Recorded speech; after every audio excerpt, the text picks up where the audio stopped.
हम लोग अनशन करेंगे, हम अपनी मांग को लेकर के रहेंगे और नहीं तो उनको क्या बोला जाएगा वापस ले।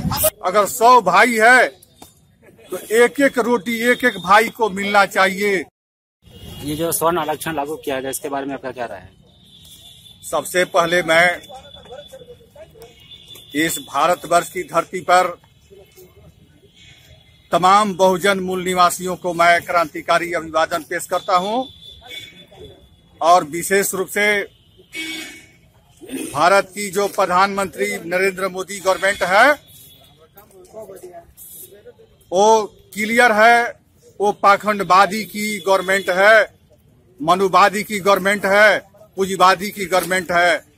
वो गरीब को जमीन पर रहने ही नहीं देना चाहती, गरीब ही स्वाहा हो जाए। गरीबी दूर करना नहीं चाहती है, गरीब को ही हत्या कर देना चाहती है।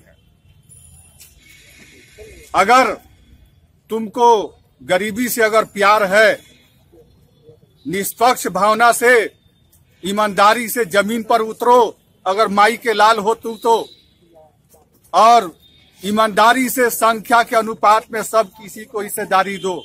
100 रोटी में अगर 100 भाई है तो एक एक रोटी एक एक भाई को मिलना चाहिए।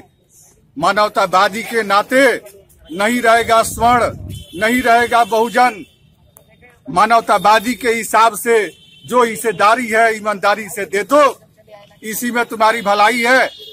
अगर नहीं दे रहे हैं आप तो आप समझ लीजिए आपका जवाब भारत की जनता आपको उचित रूप से देगी। जय भीम, जय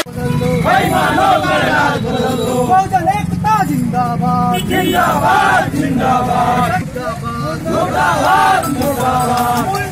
जय भीम, जय भीम, जय भीम, जय भीम, जय भीम, जय भीम। बीमार भी जिंदाबाद जिंदाबाद जिंदाबाद बहुजन एकता जिंदाबाद जिंदाबाद जिंदाबाद बहुजन एकता जिंदाबाद जिंदाबाद जिंदाबाद। मोदी सरकार होश में आओ, होश में आओ, होश शाही नहीं चलेगी, नहीं चलेगी।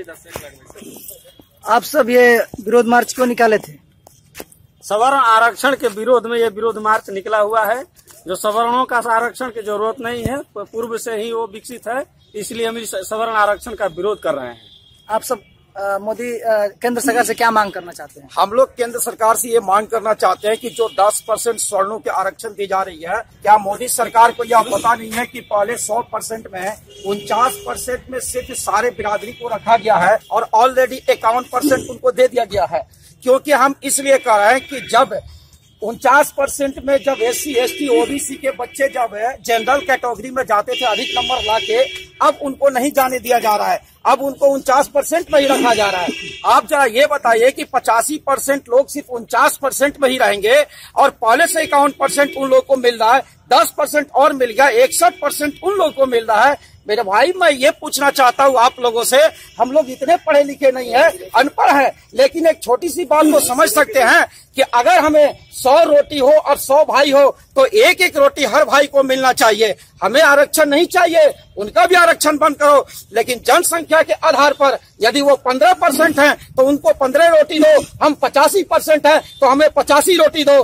आरक्षण की बात ही खत्म हो जाएगी। फिर देखो क्या होता है, उन्हें आप प्रमोशन करते जा रहे हैं, उन्हें आप आगे बढ़ाते जा रहे हैं और हम लोगों को अंधकार में ढालते जा रहे हैं। आप अपना मैसेज क्या देना चाहेंगे केंद्र सरकार को? केंद्र सरकार को यही कहना चाहेंगे कि ये जो आर्थिक आधार पर आरक्षण दिया गया है वो गैर संवैधानिक है और ये सीधा सीधा संविधान से छेड़छाड़ है। हम चाहते हैं कि जो संविधान में व्यवस्था की गई है कि सामाजिक आधार पे और उसके शैक्षणिक आधार पे, पिछड़ेपन के आधार पर ही हम लोगों को आरक्षण देना चाहिए, ना कि आर्थिक आधार पर।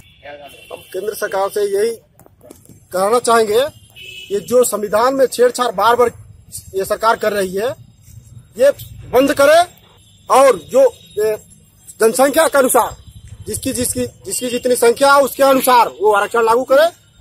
आरक्षण करना देना चाहते हैं तो हमारे जनसंख्या के अनुसार, हमारे मूल निवासियों की जनसंख्या के अनुसार वो आरक्षण लागू करे। जय भीम। आप सर पहले तो तमाम भारत के मूल निवासियों को नमो बुधाय, जय भीम। ये जो सरकार है इतनी घटिया सरकार है जिसके पास कोई एजेंडा नहीं है, कोई डाटा नहीं है आज तक। केवल यह अपने संकुचित विचारों पर सरकार चलाती है। और जहां की आरक्षण की बात है, स्वर आरक्षक की जरूरत ही नहीं थी। अगर आपको आर्थिक आधार पर आरक्षण देना था तो बहुत सारी गरीबी उन्मूलन योजना चलाते और उससे गरीबी जो भी थी, जहां भी थी, जहां आप देख रहे हैं धरती पर तो आप कभी उतरे नहीं हैं। और जब धरती पर उतरिएगा तो पता चलेगा कि कहां कितने लेवल पर आर्थिक दृष्टिकोण से किसी को उन्मूलन कार्यक्रम से जोड़ा जाएगा, जिसको आप जरूरत से ज्यादा आर्थिक तौर से जो आरक्षण दिए हैं। आपके पास अभी तक अपने देश में कितनी जातियां हैं, क्या नहीं है, उसको ना देखते हुए डाटा उठाइए नहीं है, और उसको ना देखते हुए आप अपने मनगढ़ंत योजनाएं लागू कर देते हैं। दुनिया के सारे देश 50 वर्षों तक का प्रोजेक्ट अपने पास रखे हुए हैं, प्लानिंग है, लेकिन यहाँ पर हमारे देश की जो सरकार है उसके पास अभी 1 मिनट तक का कोई प्लान नहीं है। इतनी निकम्मी सरकार की जो बुद्धिजीवी हैं, जो सही व्यक्ति हैं, वो सरकार में नहीं जा रहे हैं। ये मैं मान रहा हूं कि कहीं कमियां हैं, जो लोग अपना वोट का अधिकार नहीं समझ पा रहे हैं और गलत लोगों को चुनाव करके भेज दे रहे हैं। वो मोदी साहब अभी तक अपना डाटा नहीं दे पाए कि मैं क्या हूं, मैं ग्रेजुएट हूं या पीजी हूं। वो दूसरे का डाटा कहां से आपको दे देंगे, और वो किस आधार पर ये जो आर्थिक आरक्षण दिया गया है। मैं किसी के खिलाफ नहीं जाता हूं, लेकिन इंसान को इंसान से प्रेम होना चाहिए। वो चाहे स्वर्ण हो और चाहे कोई बहुजन समाज हो, तमाम इंसान हैं।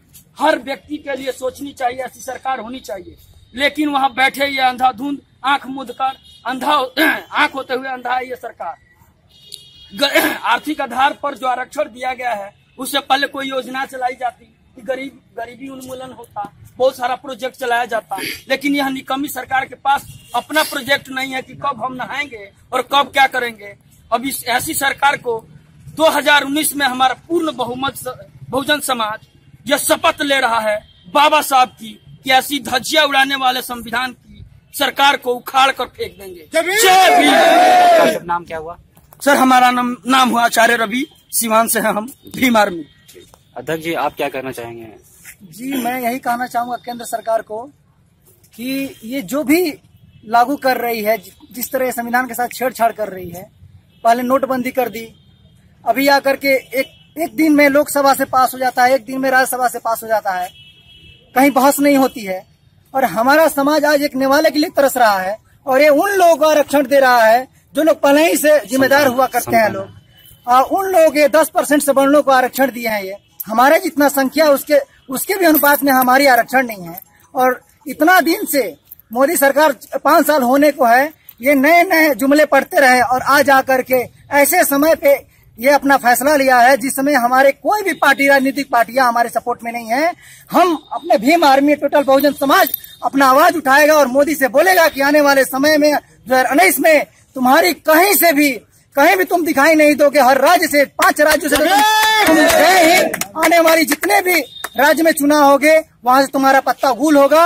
अब हमारी बहुजन समाज के लोग जान चुके हैं कि तुम सिर्फ जुम्मेदार हो, जुमलेबाज हो, चौकीदार नहीं, तुम चोर हो। और हमारा समाज आज एक निवाले के लिए तरस रहा है। जहां भी हो तुम ही हो, जितने भी